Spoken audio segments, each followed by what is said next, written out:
Hello friends, તમારું સ્વાગત છે મારી ચેનલમાં। આજે આપણે બનાવીશું શિયાળા સ્પેશિયલ નવા લીલા વટાણા પરોઠાની રેસીપી। તો આ પરોઠા વણતી વખતે બિલકુલ પણ ફાટશે નહીં અને બધા જ પરોઠા એકદમ સરસ ફૂલેલા બનશે। અને આ પરોઠા ટોમેટો કેચઅપ, અથાણા કે પછી ચા સાથે એકદમ ટેસ્ટી એવા લાગશે અને એકદમ ઓછા સમયમાં બનીને પણ તૈયાર થઈ જાય છે। તો ચાલો એકદમ ઝડપથી બની જાય તેવા નવા લીલા વટાણા પરોઠાની રેસીપી બનાવવાનું શરૂ કરીએ। રેસીપી સારી લાગે તો વિડીયોને લાઇક કરજો, વધારેમાં વધારે શેર કરજો અને હજી સુધી જો ચેનલને સબસ્ક્રાઇબ ના કરી હોય તો સબસ્ક્રાઇબ કરીને બેલ આઇકનને પ્રેસ કરજો એટલે નવી નવી રેસીપીના નોટિફિકેશન આવશે। તો ચાલો બનાવીએ। તો તેના માટે આપણે સૌથી પહેલાં તો બાઉલમાં 2 કપ ઘઉંનો લોટ ઉમેરીશું, અડધી ટીસ્પૂન કે પછી સ્વાદ પ્રમાણે મીઠું ઉમેરીશું, 2 ટીસ્પૂન જેટલું તેલ ઉમેરીશું અને હવે તેલને આપણે એકદમ સારી રીતે મસળીને લોટ સાથે મિક્સ કરીશું અને હવે તેમાં થોડું થોડું પાણી ઉમેરતા જઈશું અને રોટલી જેવો સોફ્ટ લોટ બાંધીને તૈયાર કરીશું। તો અહીંયા એકસાથે વધારે પાણી નથી ઉમેરી દેવાનું, આ રીતે થોડું થોડું પાણી ઉમેરતા જઈશું અને લોટ મસળીને મિક્સ કરતા જઈશું અને આ રીતે લોટ બંધાઈ જાય એટલે ઉપરથી ફરીથી આપણે 1 થી 2 ટીસ્પૂન જેટલું તેલ ઉમેરીશું અને હાથેથી ફરીથી આપણે પંચ કરતા જઈને લોટને મસળીને એકદમ સ્મૂથ કરીશું। તો અહીંયા આપણો લોટ બંધાઈ ગયો છે। હવે લોટને આપણે સાઈડ ઉપર 10-1 મિનિટ માટે રેસ્ટ માટે રાખીશું અને હવે સ્ટફિંગ બનાવવા માટે મિક્સર જારમાં એક તીખું હોય તેવું લીલું મરચું ઉમેરીશું, 1 ઇંચ આદુનો ટુકડો ઉમેરીશું અને 6 થી 7 જેટલી લસણની કળી ઉમેરીશું। જો લસણ ના ખાતા હોય તો તમે લસણને સ્કીપ પણ કરી શકો છો। અને બધી જ વસ્તુને આપણે પહેલા અધકચરી આ રીતે ક્રશ કરી લઈશું અને હવે ક્રશ થઈ જાય એટલે તેમાં 1 કપ ફ્રેશ લીલા વટાણા ઉમેરીશું અને વટાણાને પણ આપણે પલ્સ પર આ રીતે અધકચરા ક્રશ કરી લઈશું। તો તમે જોઈ શકો છો આ જ રીતે તમારે વટાણાને અધકચરા ક્રશ કરવાના છે। હવે ગેસ ઉપર એક પેન રાખીશું અને તેમાં 1 ટેબલ સ્પૂન જેટલું તેલ ઉમેરીશું। તેલ ગરમ થઈ જાય એટલે 1/4 ટીસ્પૂન હિંગ ઉમેરીશું, અડધી ટીસ્પૂન જીરું ઉમેરીશું અને જીરાનો હલકો કલર બદલાવા દઈશું। જીરાનો હલકો કલર બદલાય એટલે તેમાં 4 થી 5 જેટલા મીઠા લીમડાના પાનના આ રીતે ટુકડા કરીને ઉમેરીશું અને તેને પણ હલકું સતળાવા દઈશું। લીમડાના પાન હલકા સતળાઈ જાય એટલે આપણે જે વટાણા, આદુ, લસણ, મરચાંની પેસ્ટ બનાવીને તૈયાર કરી છે તે બધી જ પેસ્ટ ઉમેરીશું કરીશું અને 1 થી 2 મિનિટ માટે આપણે પેસ્ટને મીડિયમ ગેસની ફ્લેમ પર સાતળીશું। અહીંયા તમે ચપટી જેટલો સોડા ઉમેરવા માંગતા હોય તો સોડા પણ ઉમેરી શકો છો, તેનાથી આપણા વટાણાનો કલર ગ્રીન રહેશે। હલકું સતળાઈ જાય એટલે તેમાં 2 ટીસ્પૂન સફેદ તલ ઉમેરીશું, સ્વાદ પ્રમાણે મીઠું ઉમેરીશું। તો આપણે આગળ સંચર પાવડર પણ ઉમેરવાના છે તો મીઠું ધ્યાનથી ઉમેરવાનું। મિક્સ કરી દઈશું અને ફરીથી તેને 1 મિનિટ માટે સાતળીશું અને હવે તેમાં બાઇન્ડિંગ માટે આપણે બાફેલું બટેકું આ રીતે ગ્રેટ કરીને ઉમેરીશું। તો અહીંયા મેં 3 નાની સાઈઝના બટેકાને બાફીને ઠંડા કરી લીધા હતા। અહીંયા જો તમે મોટા બટેકાનો યુઝ કરતા હોય તો તમારે બાઇન્ડિંગ માટે ફક્ત 1 મોટા બટેકાનો જ યુઝ કરવાનો છે। તો બધા બટેકાને આપણે આ રીતે પહેલા ખમણી લઈશું, મિક્સ કરી દઈશું સારી રીતે। આ રીતે થોડુંક બટેકું ઉમેરવાથી આપણા સ્ટફિંગમાં એકદમ સરસ બાઇન્ડિંગ આવશે। આ પરોઠાને તમે આલુ મટર પરોઠા પણ કહી શકો છો કે પછી એકલા વટાણા પરોઠા પણ કહી શકો છો।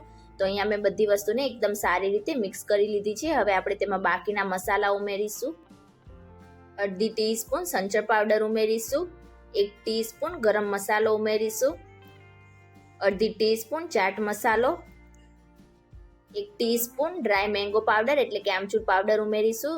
જો આમચૂર પાવડર ના હોય તો તમે તેની જગ્યાએ અડધા લીંબુના રસનો ઉપયોગ પણ કરી શકો છો, અડધી ટીસ્પૂન કાળા મરીનો પાવડર ઉમેરીશું અને હવે બધા જ મસાલાને આપણે સારી રીતે મિક્સ કરીને 1 મિનિટ માટે સાતળીશું।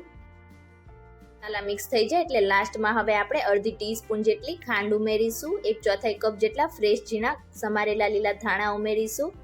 ગેસની ફ્લેમ ઓફ કરી દઈશું અને હવે બધી વસ્તુને આપણે એકદમ સારી રીતે મિક્સ કરીશું। તો અહીંયા આપણું એકદમ ટેસ્ટી ચટપટું એવું સ્ટફિંગ બનીને તૈયાર થઈ ગયું છે। તો હવે આપણે પરાઠા માટે લોટ ચેક કરી લઈશું। તો અહીંયા આપણો લોટ પણ એકદમ સરસ રીતે રેસ્ટ થઈ ગયો છે। હવે ફરીથી તેને એકદમ સારી રીતે મસળીને થોડીવાર માટે સ્મૂથ કરી લઈશું અને હવે તેમાંથી મીડિયમ સાઇઝનું લૂ બનાવીને આપણે પરોઠા વણીશું। તો આ રીતે આપણે લુવાને પાટલા ઉપર રાખીશું અને ઉપરથી આપણે ડ્રાય ઘઉંનો લોટ સ્પ્રિંકલ કરીશું અને લુવાને આપણે એકદમ સારી રીતે ઘઉંના લોટથી કોટ કરીને આ રીતે થોડોક ફેલાવીશું। હવે સૌથી પહેલા તો આપણે વધારે પડતી જાડી પણ નહીં અને વધારે પડતી પાતળી પણ નહીં એ રીતની રોટલી બનાવીને તૈયાર કરીશું। અને આ રીતે મીડિયમ સાઇઝની રોટલી બનાવીને આપણે જે સ્ટફિંગ બનાવ્યું છે તેમાંથી 2 ટેબલ સ્પૂન જેટલું સ્ટફિંગ આ રીતે આપણે સેન્ટરમાં રાખીશું. હવે સ્ટફિંગને આપણે હાથેથી થોડુંક સેટ કરીને બધી બાજુથી રોટલીથી સ્ટફિંગને એકદમ સારી રીતે પેક કરી લઈશું. અને ઉપરનો જે વધેલો લોટ હોય તેને આપણે આ રીતે અલગ કરીને બીજા પરોઠા બનાવવા માટે તેનો ઉપયોગ કરીશું. અને સ્ટફિંગને આપણે એકદમ સારી રીતે પેક કરી લઈશું.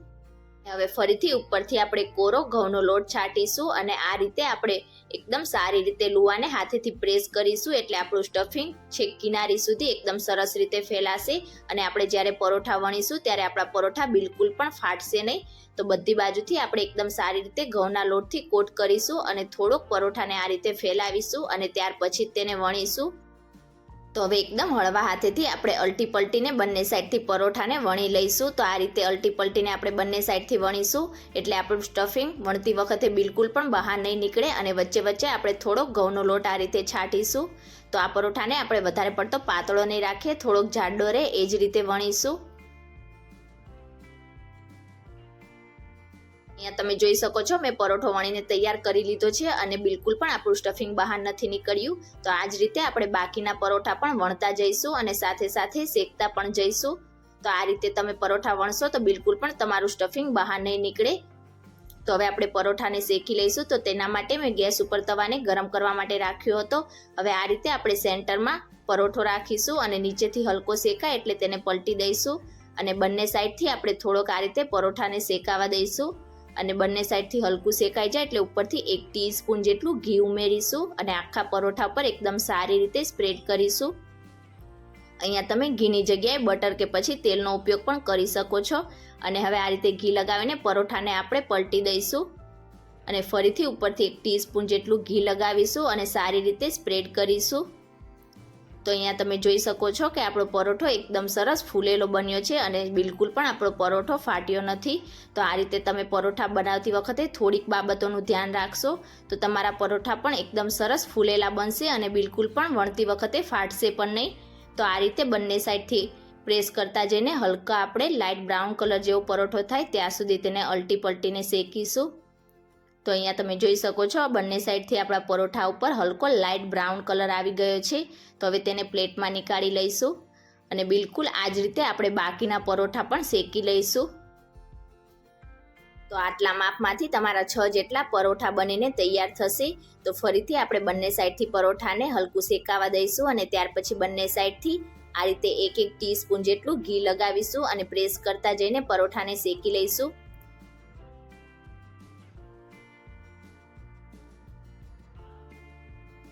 તો અહીંયા તમે જોઈ શકો છો આપણો પરોઠો એકદમ સરસ ફૂલીને તૈયાર થયો છે. તો બિલકુલ આ જ રીતે આપણે બાકીના બીજા બધા જ પરોઠાને શેકી લઈશું. તો તમે ક્યારે આ રીતે નવા લીલા વટાણા પરોઠા ના બનાવ્યા હોય તો એકવાર રેસીપી જરૂરથી ટ્રાય કરજો.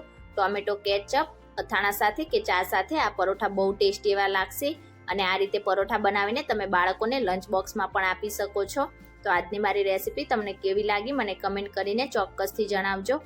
રેસીપી સારી લાગી હોય તો વિડીયોને લાઇક કરજો, વધારેમાં વધારે શેર કરજો અને ચેનલને સબસ્ક્રાઇબ કરીને બાજુમાં રહેલા બેલ આઇકન બટનને પ્રેસ કરજો એટલે નવી નવી રેસીપીના નોટિફિકેશન આવશે.